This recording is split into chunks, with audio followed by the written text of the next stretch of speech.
Great. I think we're in. Hi, Karolina. Good evening to you. Good evening, Andrew. Thanks for having me.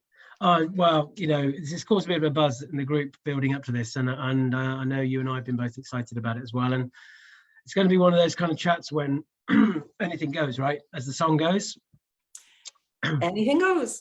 Anything goes. And we were saying off air when we met previously, we were both saying about our introduction to ukuleles, and we did set each other a little challenge to try and learn something for tonight. But sadly, everybody, we're going to do that as a separate thing down the line because we weren't quite prepared for our thing.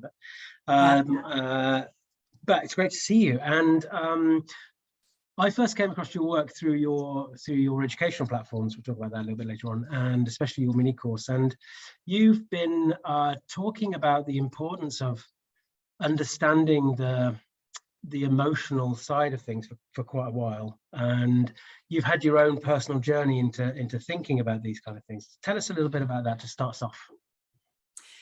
Well, absolutely. Okay, so I guess my first sort of brush with what I'm doing today was when I finished high school and I got one of Konrad Lorenz's books as a graduation present. And I read it and I remember thinking, I want to do that. It's one of those moments, where you shift, you just go, that road is the one I want to take. And I was living in Gothenburg, Sweden at the time, and there wasn't any courses in ethology, which is essentially the topic at hand. And so it took a couple of years, and finally I got to Stockholm and got to study ethology. And then I started working with applied ethology, which is essentially about wearing the evolutionary hat and trying to improve animal welfare, captive animal welfare. And so I've been doing that for many years. I've been teaching about it. I went on to do a PhD, and I'm an associate professor now. So I've taken the road of a scientist, wearing the ethologist hat, teaching a lot. and as ethologists, we're not particularly interested in emotions, really. It's not like a main focus. It's more about, looking at, taking a step back and looking at behavior in context. And when I say context, it's not the ABC context, it's rather the evolutionary context, like populations or evolutionary time, that kind of thing. And then I think I first read Karen Pryor's books about how she discovered, she was researching why the clicker is so effective in teaching dogs. And there was like a chapter where she was chasing down that lead, leading her to understanding the clicker's function as a conditioned reinforcer and the seeking system. And Panksepp was mentioned. So for those of you, I'm guessing that some people on this group might not be that familiar with that, but Jaak Panksepp is an Estonian researcher who pioneered a lot of the studies of emotion that have been done since the 1980s, 1990s, and the field has really exploded since then. And so that was the first sort of time I got a whiff of that. And a couple of years later, I read some of Temple Grandin's work, and she actually went into more detail about Panksepp's work, where she explained more about the 7 core emotions that he's stumbled on, really. They're based on what he actually found studying animals in laboratory environments. And that was when it really clicked for me.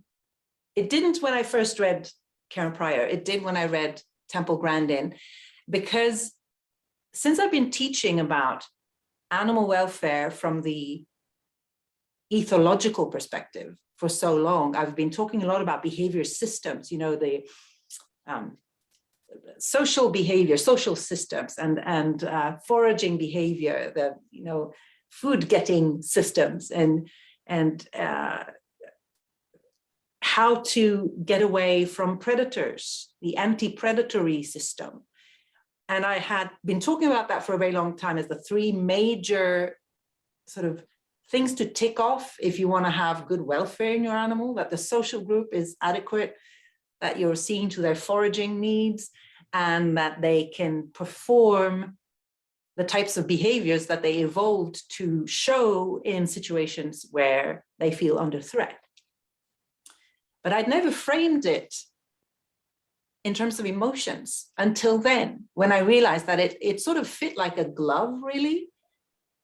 So it was another one of those moments where you go, oh, that way.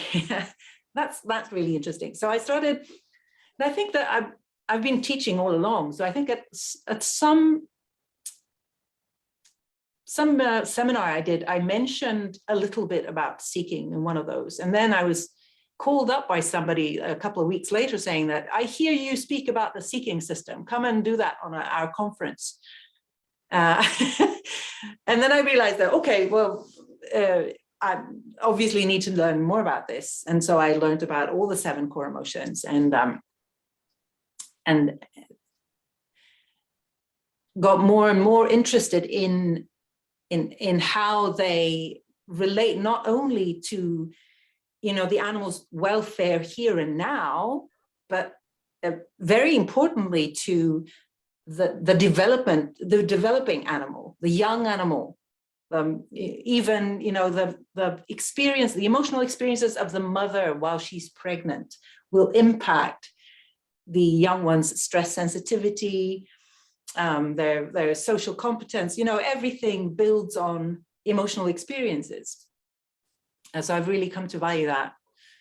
Then a couple of years later, I read a scientific paper by Mike Mendel and his group about the core affect space, which is really a different model of conceptualizing emotions, where you have valence, in other words, how pleasant or unpleasant something is on the x-axis, and arousal from low to high on the y-axis, and how this matrix, how we can plot our emotional experiences within this matrix, and how welfare increases as we move to the right in the matrix, where we're, with these positive emotional states, we have higher welfare, and with negative emotional states, we have lower welfare. So I think that is an extremely interesting and useful perspective. So that was another shift, or another piece of the puzzle, really. And then a couple of years later, I discovered polyvagal theory, which is essentially how the autonomic nervous system works, how it reboots when we have strong emotional experiences, and how that affects our behavior in different ways. So and we can go down any rabbit hole here that you want to, but let me just finish off my sort of journey. So polyvagal theory, hugely interesting in how perception influences behavior and moods, and also some of the more mumbo jumbo stuff, like how we can influence other individuals in our vicinity, just our nervous system resonating with others. It's really cool stuff that I don't think we know very much about at present. So that was another shift for me. And then, and what I've been interested in this last year, I think, has been looking at resiliency. I'm not sure which is the correct term even, but how can we help animals recover from the inevitable shit that's going to happen? Yeah. So that's sort of been my journey, learning a lot. I'm sort of like so even though my background is in ethology, I'm sort of like a butterfly flying from topic to topic. I'm very easily distracted, so I'll sort of start exploring something and then something else will catch my interest and I'll just, so I have like my knowledge is very spread out, not that deep in any particular area, perhaps except for the ethological perspective, which I feel grounded in. And that's really interesting because when we think about what's happening within the dog community in this new landscape, as I see it, that's kind of unfolding, it's about celebrating and engaging with more. And you really had that journey yourself, because it's what's quite unusual here is speaking to colleagues like Robert Fulton Taylor, who we spoke to in the group last week. It's very easy to get sucked into one perspective. So we get closer, we get closer, we get closer. And that's important because there's a lot of information in the minutiae there that we have to look at. But in your case, something made you flip and think, oh, there's more in the room. There's more in the room here. And I need to look at all these different aspects. Yeah. But I think that's what's really fascinating and why the education you provide is so rounded, I think, actually, Karolina, because what we're all trying to do is, again, part of this new outlook is to be more available to the emotional truth of an individual. And a lot of that comes from observation. And that's what I suppose from an ethological background, you're very well grounded in observation, because that's what it is. It's very much a hands-off observation. What do we see? So what was the big shift for you then? You said about reading Lauren's book. Was there something academically at the time where you were thinking there needs to be a bit more here? Or was there something personal, like that dog that you have in front of you that's saying to you, you know, all that stuff, you know, you've got to learn something else right now?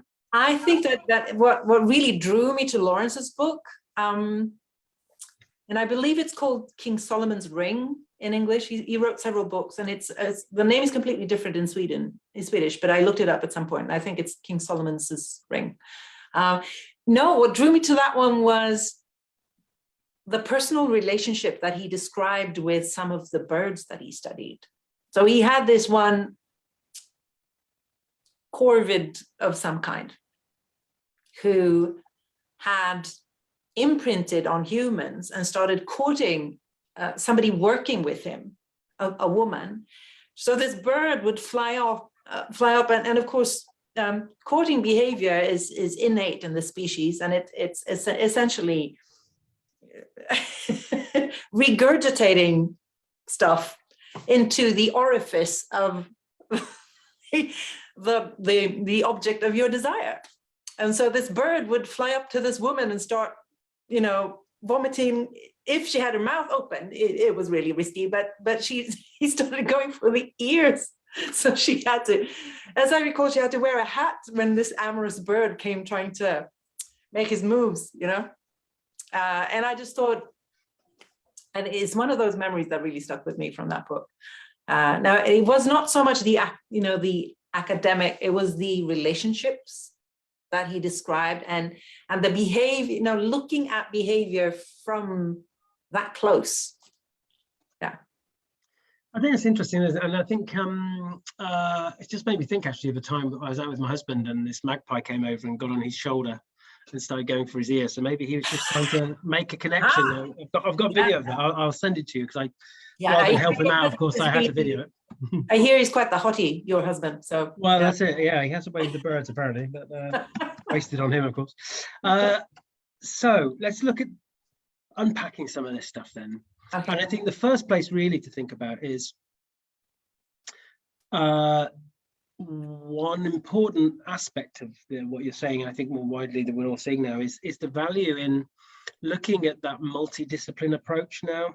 And it's interesting, having spoken to Kim Brophy, of course, who's an applied ethologist as well. When did we even turn our back on ethology within dog training? Because we kind of had more of a multidisciplinary approach for quite a long time, and then somehow that went, and I think we got very drawn in, I think, to a very operant outlook because we got better and better at how do we change behavior, how do we get behavior, and that's been such a focus for such a long time without thinking about whether those behaviors have internal value or what those behaviors may or may not add for that individual animal. So what do you think we need to be looking at here regarding that value in those multiple scientific perspectives?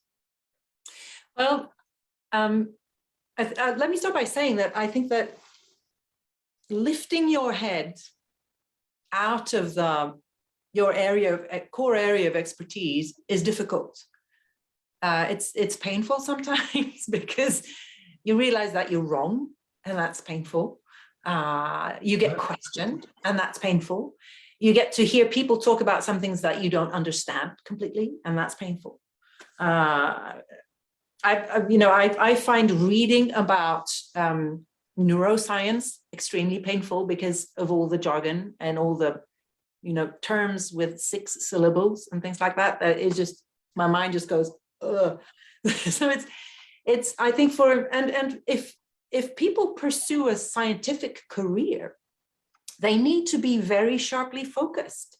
They need to, you'll go to conferences discussing that particular little topic, and the more you have a requirement of writing, producing scientific papers, and so you pursue that, and you get more and more into your tunnel or into your silo, and it's also an echo chamber because everybody within that silo is talking about the same thing, and there's no time really to pull your head out of that silo and say, look, at all the other things, all the other conversations to be had. So, and I think that if I were still in academia, I probably would be in a silo somewhere. I'm not in academia, so I could then pursue, I could be that butterfly that just going, oh, look at that interesting thing. And, and so I think that we have to forgive the scientists for being in the silos. And if we can pull them out of them, that's great, but they're not going to come willingly sometimes, I think, because it's painful, and it's sometimes a waste of they need to focus on the thing that they're doing to keep, earning a living. As a scientist, you're like,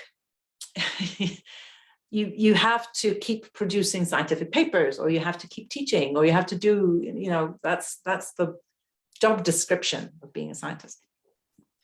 And it's a powerful thing you said there about sometimes when we step back, we have to recognize we might be wrong.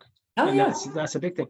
And I think as a community, when you think about how much emphasis has been put on, say, learning theory, for example, for a lot of trainers coming through,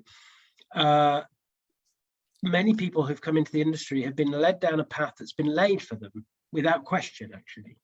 And I think it's a very, I'm not sure I'd necessarily find it easy coming into the industry or into the community at the moment, because there is so much opening up and there are so many questions. And I think that's the exciting part about the moment, is all the questions that are being asked, which we haven't got the answers to, some of them. But I think there was a safety, wasn't there, I think, by just thinking about a very kind of learning theory approach, and being not necessarily dismissive of, but not recognizing the foundation of emotion, because we can't necessarily know what they're thinking or feeling, so we'll just focus on the arbitrary shifting of behavior. Yeah, and I mean, let's be honest, it's a tremendously useful perspective. I use that a lot. I'll take my ethologist hat off, and I'll put the behavior analyst hat on, and it's an extremely useful perspective. And it's not that one is right and one is wrong, is that it's looking at the behavior from different perspectives. So it's really, they're different, but they're both right. Yeah. It's not no, but it's yes and. And I think that sometimes it's just that shifting this perspective is really important in when we need to shift our behavior.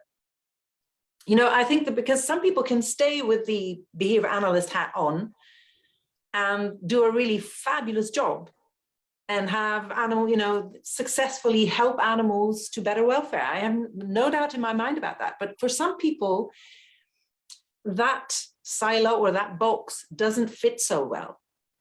So they will actually do a better job by transitioning to another perspective, by using a different perspective. Mm. Like you hear somebody say something 5 times, somebody says, you need to eat healthy. You need to eat healthy. And you just go, keep eating garbage, But then somebody says, you need to eat healthy because A, B, and C. And that explanation was the one that you needed in order to shift your behavior.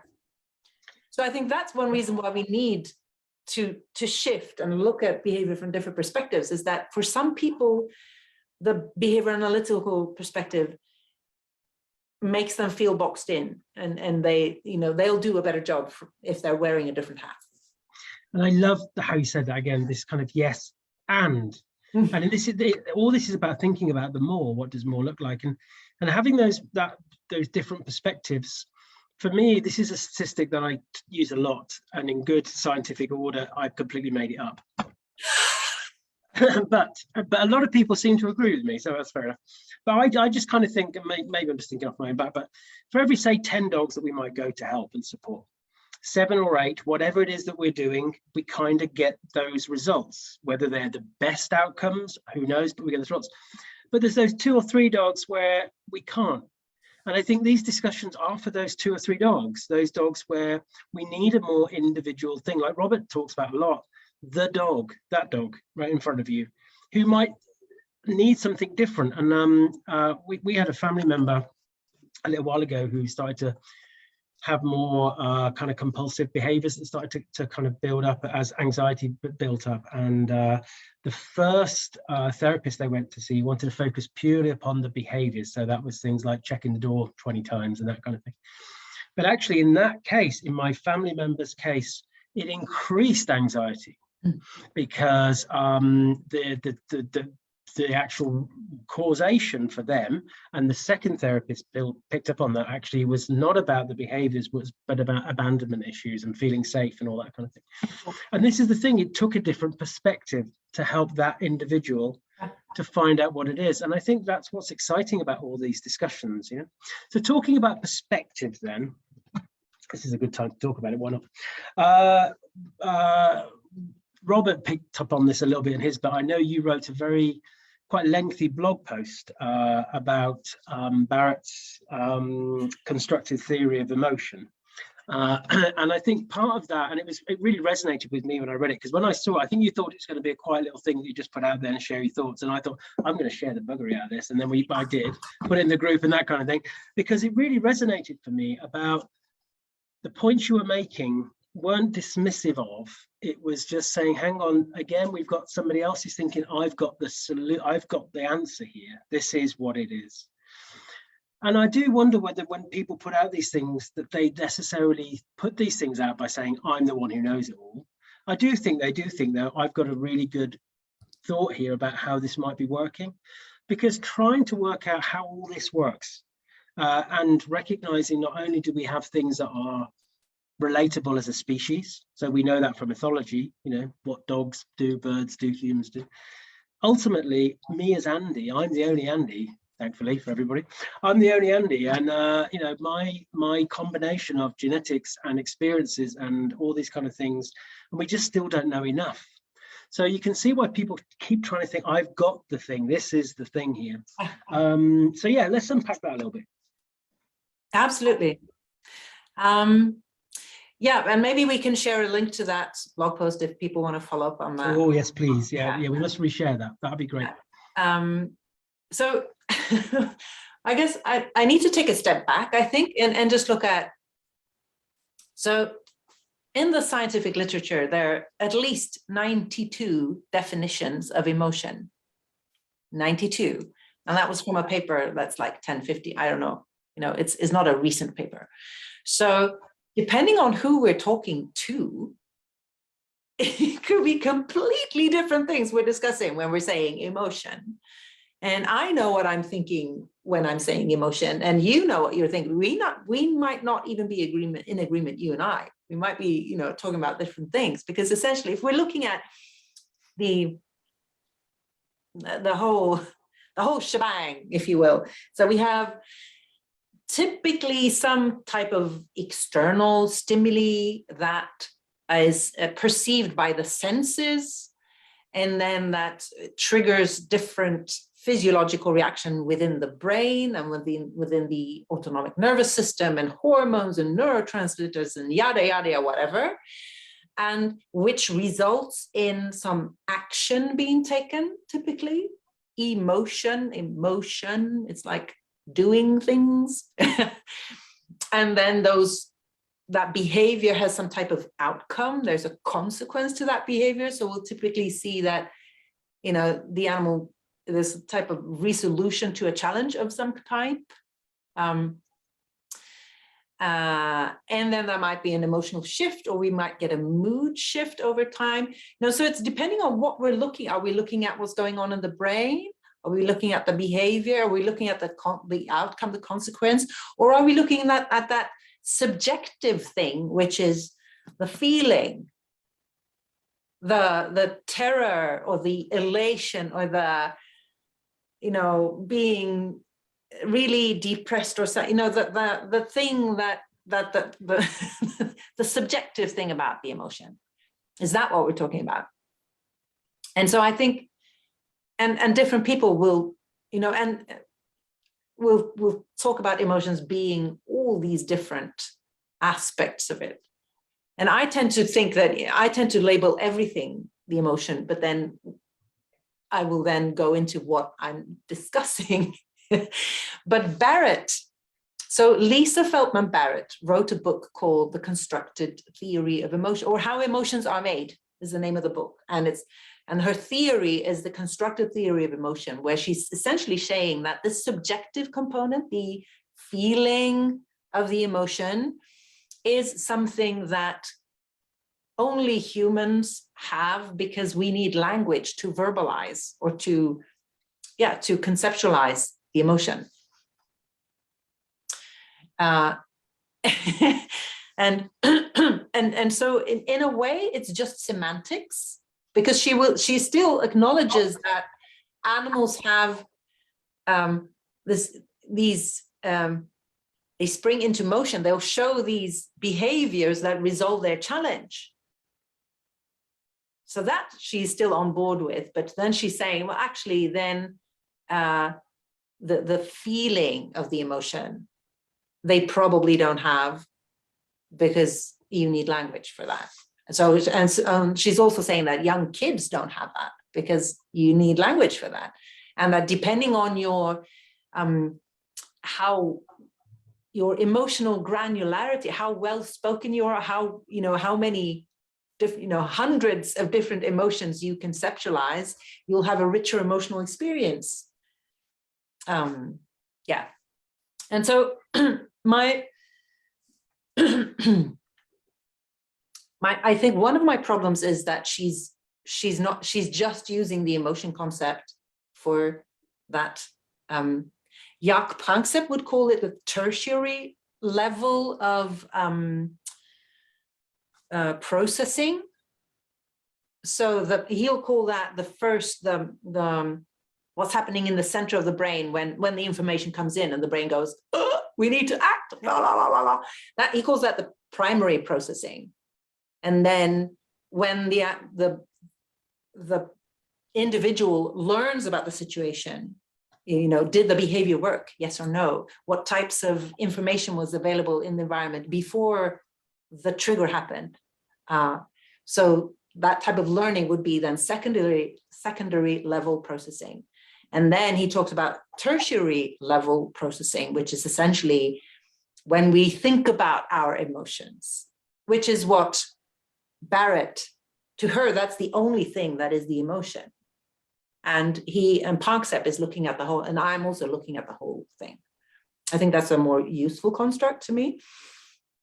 But some of the real problems I had with the book is that she's essentially saying that we don't have any brain areas involved in any emotional states. We're constructing our emotions based on learning and based on how effective our behaviors are. And she's basing that on meta-analysis of all the emotion studies that have been carried out. And I need to, as I said, I'm like a butterfly that just flies from one thing to the other, and statistics have never been my strong suit. So I could be terribly wrong, in which case I will have to wear a silly hat the next time we meet. But from my understanding, you can't do a meta-analysis on the emotion studies carried out on humans because they're too variable. A meta-analysis needs to be carried out. It's essentially like pooling data. It's like we've done 5 little studies and then we're pulling them all together to get a sample size that's big enough to have power enough to be able to answer the scientific question that we're asking. So it's a very powerful tool, but it's also a tool that's, and I read some, when I started, it was nagging my brain when I was reading the book. It's like, can they even do this? You know, and I have very low self-esteem when it comes to statistics because I've had some bad experiences doing the wrong thing for a long time. So I was suspicious about that. So I started reading up on, you know, I essentially Googled what mistakes do people make when they do meta-analysis. And the first thing that comes up is using heterogeneous data. So using 2 variable data.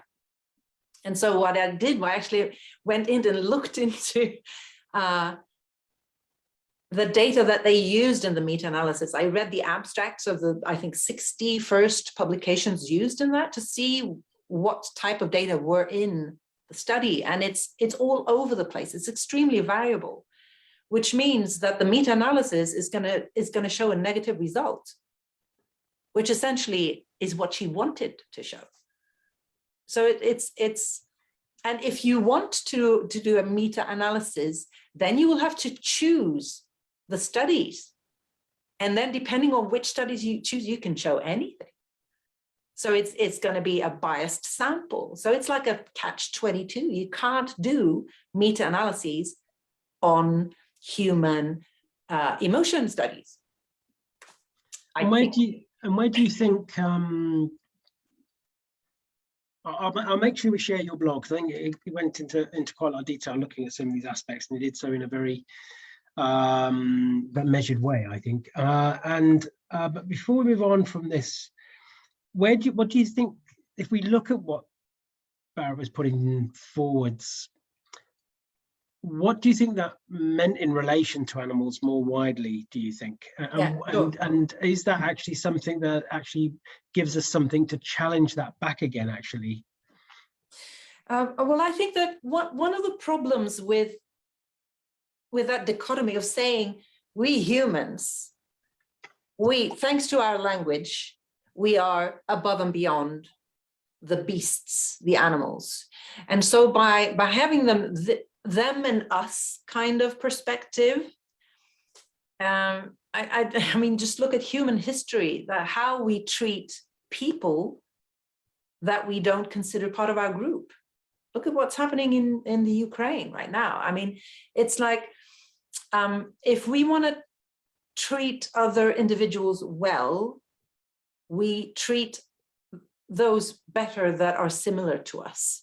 So the more, I think, you know, from an animal welfare perspective, the more we can consider them our equals, the better we will treat them, I think. And also, I think, you know, having been involved in human therapy before I came to animals, if language is so important as part of this construct of emotions, we'd be better at communicating emotional need then, because we're not.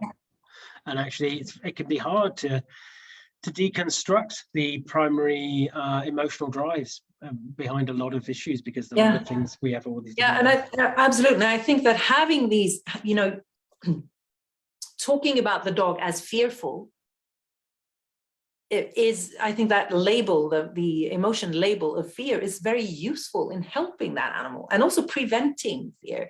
But if we can't use those labels, then we're stuck with only core effect space, which is what she, you know, she acknowledges the core effect space, which is really useful. Again, I think it's a really useful tool. But I think the concept of fear, the concept of aggression are really useful constructs that can help us with our interventions. And also being aware of the importance of a good care system, which is yet another one of these Panksepp's, the 7 core emotions that he identified, and the play system and the seeking system, that having a specific focus on these can really help us with that shift in core affect space that I talked about, shifting into the positive emotional state. So minimizing the negative emotions, which from Panksepp's terminology would be grief, fear, and rage. So grief being associated with social separations, fear and rage being typically associated with either restraint or frustration, and shifting into the positive core emotions, which would be seeking, which is about exploratory behavior, play, which is, that's a very interesting core emotion, because I think it's one of those things that we neglect. We don't realize the importance of it. When we see animals playing, it's like, oh, look, aren't they cute? And we'll like benevolently stand and allow it to go on for a little while before we think, no, it's too rambunctious, and we will, and it's crucial. It's one of those things that really help develop the brain and develop resilience, stress, reducing stress sensitivity, improving social competence. It's really one of those things, one of those core emotions that really, really help with that shift. And the care system being another, which is essentially there's two facets of it really that I think are important or interesting when it comes to animal welfare. And one of them is the importance of the maternal or caregiving behavior. One of the things I'm really, really skeptical about are these early separations that we do with young animals, where they're like dogs weaned at 6 weeks so that they can then be separated at 8. All my warning flags go off for that. As an ethologist, it's like, oh, we know the importance of that learning for future behavior, and mothering skills are learned typically by being mothered and watching mom interact with the next set of offspring, perhaps. So that's one very important area, I think, that we don't know that much about. And the other aspect of care would be friendships, and sort of that a lot of them physiology involved in caregiving behavior can be evoked by touch, by gentle touch as well. So, and consent tests, I think, are really interesting here, that we can some animals really enjoy being touched, and some don't that much, but they might enjoy it more if we ask them, is it okay if I touch you? That is really, really interesting. I'm going to come back to that little point in a second, because there's something I said a moment ago I just want to build on, because I think something else that's part of this new, I say new, it's not new, but because people have been talking about it for a while now, but this landscape that's unfolding is a shift away from an over-reliance on a structured educational model around dogs, and recognizing the importance of experimental learning, especially in that early developmental time, and giving the space for safe spaces, and especially through play, and the importance of play, and all the self-regulatory things that we have to do, and how much we can take away from some of that by having this very structured educational thing. But also this thing about touch, what do we say to dogs about touch, about contact? When do we expect it? How do we expect it to look? How much value does it have? And I would put a question mark there that maybe not so much. And we might be missing the chance to have more connection if, like you say, we're getting that to from Scott Schaefer from Effective Dog Behavior talks a lot about the importance of connection, but making sure that connection is done in a consent-based way. But so this is very much at the heart, isn't it, I think, of a lot of this new landscape, I think. Oh, yeah. I have to be honest with you, Andy. I have never owned a dog. I'm not a dog person. So I have extremely limited experiences practically interacting with dogs, which makes me, whenever and I have a lot of really experienced dog friends, dog people, trainers and whatnot. So sometimes I find myself in conversation with them, and I ask really stupid questions. because I've never, since I'm completely lacking that experience, I'll be like, oh, what, why did they do that? But it's also interesting because I'll say, why do they do that? And it makes people question some of the, because if you did grow up with a dog and you did learn that this is how you're supposed to interact with a dog, then that norm ways is like you're in a silo, that this is how we're supposed to interact with dogs. And I haven't been in that silo, so I can look down and say, well, you're acting quite weird. And one of the weird things is the hello dog, and you go up to a complete stranger, and you never met the dog, and you're like, yeah, I'm gonna start petting you. What is that? We would never do that to another person. We wouldn't like kiss people on the first date. Well, you might do that, but after some alcohol and later in the evening. But yeah, I think we overstep some boundaries in this. That was a concept I discovered about a year ago, I think. Proxemics. The idea of I don't even remember the terms completely, but the personal sphere and the public sphere, and how they can be different in different societies. So like the Americans will stand a lot closer together when talking, and the Swedes, and I remember I spent some time in Spain a couple of years, or like 30 years ago. And I remember being really awkward because the Spanish people would stand this close to me and talk. And I was trying to step back because they were invading my personal space.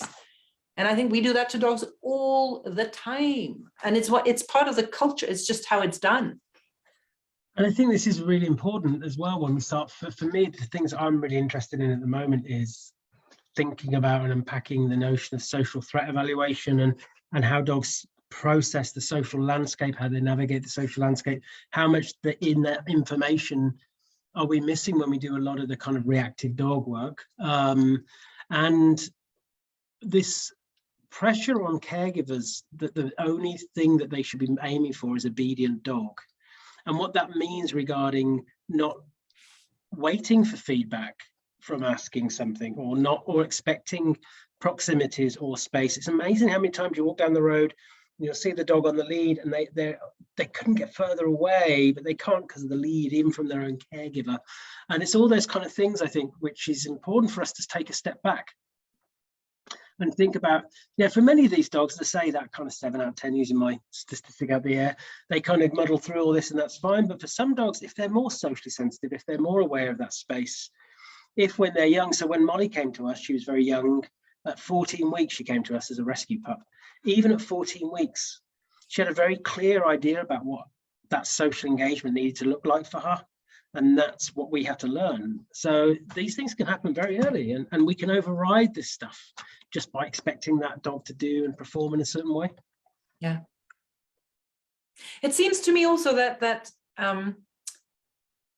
the human-dog interaction, a human-dog relationship has really changed in the last 30, 50 years or so. That they're becoming more like pets. If perhaps before they were more like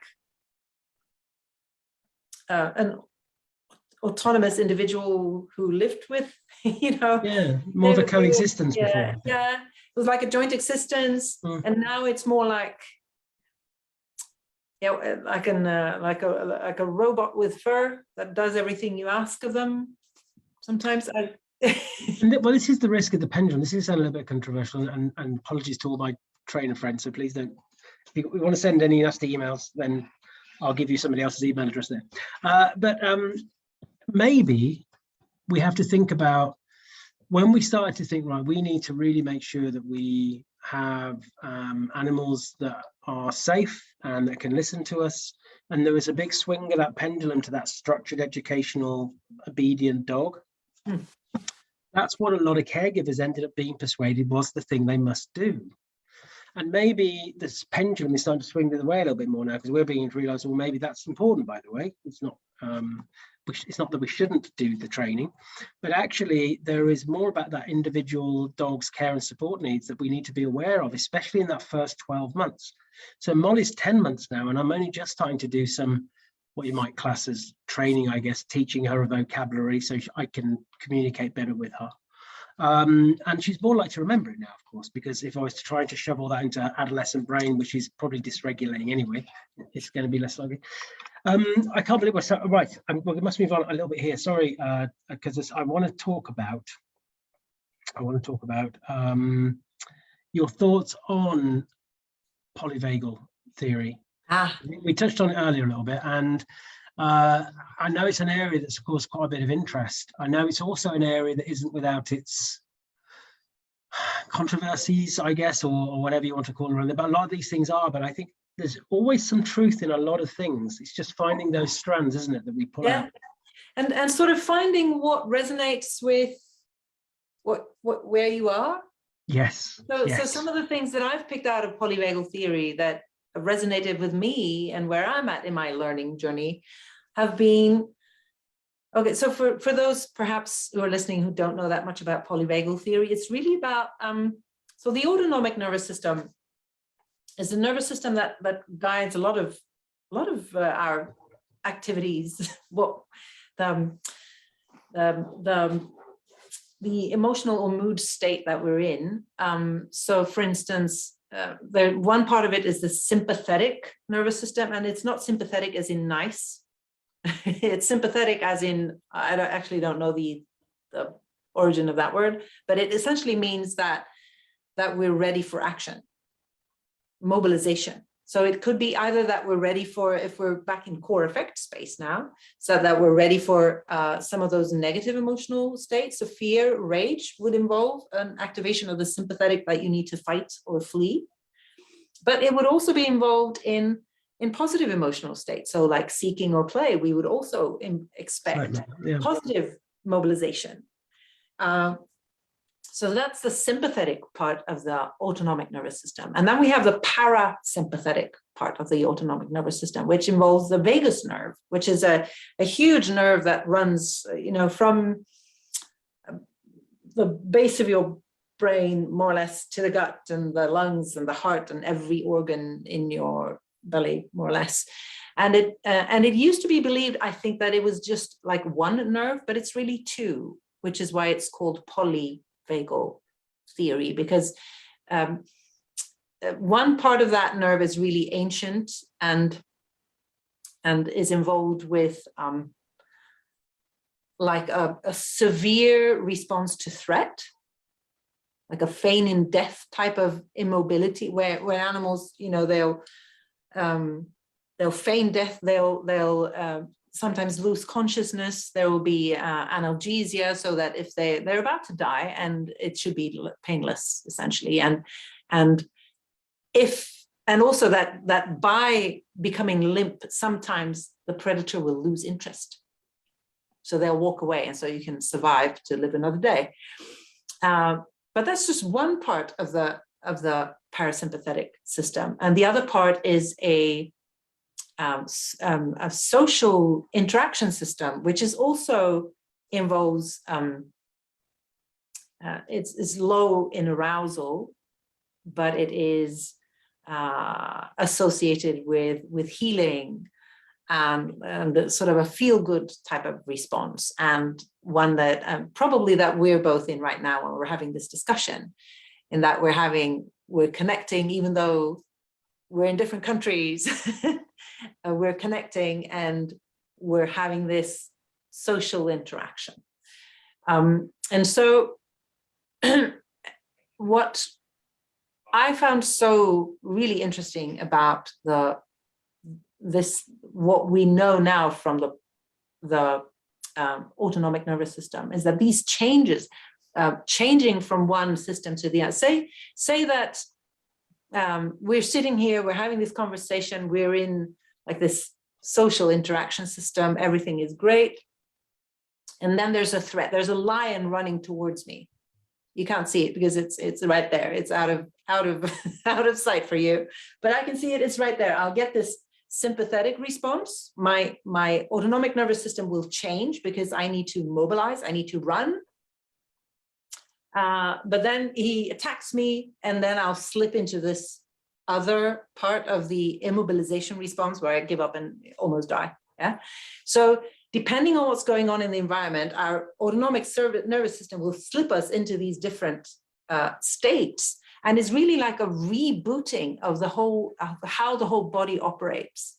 And certainly when we go really deep into this, the traumatization of a high level threat, the whole body, it's like you go from using it's a Macintosh, but now it's it turns into a what's the other type of computer? PC. Your PC, thank you. So yeah. It's like rebooting with a completely new operating system. So your body starts working completely differently. And I found this really intriguing, because part of what happens is that perception changes. So we will, there will be certain sounds that we will hear better in one autonomic state and not well at all in another autonomic state. There will be certain there'll be a narrowing of visual information being sort of assimilated and so on, which means that perception, that's the information that we take in. That's the information that we base our decision making on. That's the information that we base our behavior on, which means that these different autonomic states will impact our perception, our mood. So where we are in this core effect space, we will be shuffled through core effect space depending on which autonomic state we're in. And so typically if you're on the left-hand side of the core effect space, you will be pessimistic because you have negative emotional states. You're expecting bad things to happen. If you're on the other side, you will be optimistic because you'll be expecting good things to happen. And that transition is partly mediated through the autonomic nervous system, or the polyvagal system. So that was one thing that I found really interesting, was how it impacts perception, because perception is sort of there's a cascade that runs, downstream of that impacts behavior. And perception is everything, of course. Essentially what I'm saying is that if we can change the autonomic state, we can change the animal from a pessimist to an optimist. We can change his perception. We can change his decision-making. We can change his behavior. If you have a reactive dog, if you change his mood state, you can help him shift out of that reactivity without even going in and looking at the ABCs of what is typically causing the...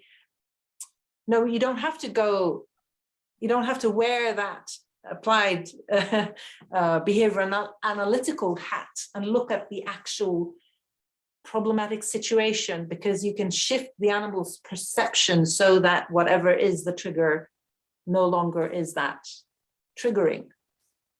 And this is something, this is why understanding, I use the word relief a lot, because I think that's something I'm always thinking about, what relief might the animal be seeking, and how much our behavior is not only that kind of expression of need and an expression of self as well, but also what we give to get feedback from the environment, and especially that parasympathetic system to give that chance to do what it needs to do to help that nervous system regulation. We have to be mindful again about what behaviors we're asking the animal to do that might fit a narrative for us that doesn't provide that. And that in itself must then affect mood state, because imagine having to just repeat the same behaviors that are providing nothing for that vagus nerve to kind of be able to hold on to and be able to kind of connect through. And one thing that I took from the kind of polyvagal theory is how important is recognizing the two direction of information, that it's not all one way. And that even, for us humans more so, but I know there are people looking, like Diane Garrett, for example, and others looking at how we can try and support dogs through looking at what their breathing state is and that kind of thing. But for us especially, we can influence through our gut and through our breathing back up. And it's really powerful. It's quite empowering, isn't it? Yeah. Yeah, and I think that's the other thing that I found really interesting with polyvagal theory when I started researching that, and I started listening to what's being done in the human therapy side, where human therapists that have like this polyvagal perspective, they talk a lot about something that they call co-regulation, which is essentially that if I can ground myself, my own nervous system, into this social communication system, so that part of the vagus nerve that's content and sort of at ease, that will resonate physiologically with the nervous systems around me. So I can infect others, I can be infected too. So it goes both ways, that if I can remain calm, I can help calm somebody else simply by the power of my calmness. If I can't remain calm, I can be infected by their arousal. So I can also go into high mobilization, so it goes both ways. And I think this is, I think, one of the reasons why therapy animals work, because they can help people regulate. Yeah. So animals help people co-regulate. And I think that we can, in some cases, help distraught animals by being very grounded. And as you're saying, through breath work, which is essentially one of the ways of altering, of doing that rebooting and alternation of the nervous system, so we can go into that ventral vagal state, which is so beneficial. And we can do that through breathing. And I think this gets played out all the time, of course, because my husband's an end-of-life nurse in a hospice, and his state of being influences those around him, either way. I think this is important. We see it with our friends, don't we, in our family at these kind of times. And I think I talk about a form of supported, I use the term supported regulation when working with dogs, although we could use the word co-regulation, why not? But obviously it has very specific meaning in human psychology, especially with children. Okay. When children are in a dysregulated state, how we support co-regulation to provide self-regulation. It just goes through the process. And of course, that's what we want. We want the animal to be able to self-regulate at some point. Self-regulate. And that's, I think, again, that's a lot of the stuff I talk about in my own stuff that I do with my clients, and that is about trying to work out from the animal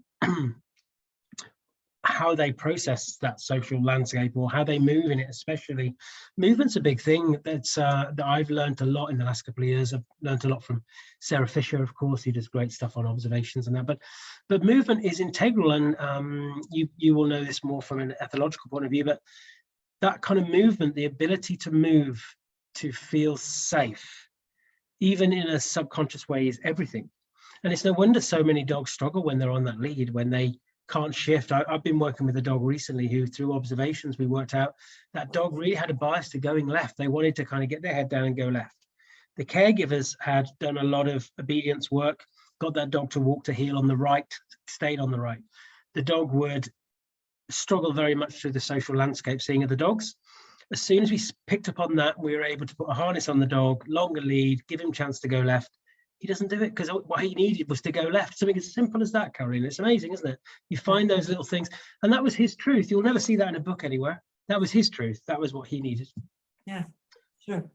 Well, the hour's gone. Isn't that amazing? We've covered a lot of stuff there. My God, we've definitely, all those things you said at the beginning, we've kind of gone through quite a stream of things. But as we kind of wind up a little bit at the end, what is it that's really exciting you at the moment? You said about your little butterflies. Where are those little wings taking you at the moment? What is it that's I think the latest flower that I've visited as a butterfly would be probably resilience, which I think is really interesting. Is essentially resilience. If we're back in core effect space, resilience is how quickly or easily an animal will bounce back from being from having negative emotional states. How how long does it take? How effectively do they transition? How effectively, and to use the polyvagal terminology, how well do they self-regulate and come back to the ventral vagal social communication healthy system? And so we know that lots of positive experiences do that. Will help with resilience. So if an animal lives with mostly positive experiences, seeking play, care, touch, control, we haven't even talked about control, but being able to, through their behavior, make changes in the environment, essentially, that will help with resilience. So when something bad happens, which it will, I mean, it's just life. We can't control every single thing that happens to animals. So I think bad things are going to happen, but then they will recover more quickly if they have this foundation of positive experience to stand on. But there's also research indicating that actually tolerable stress, which is slightly negative emotional experiences, also helps build resilience.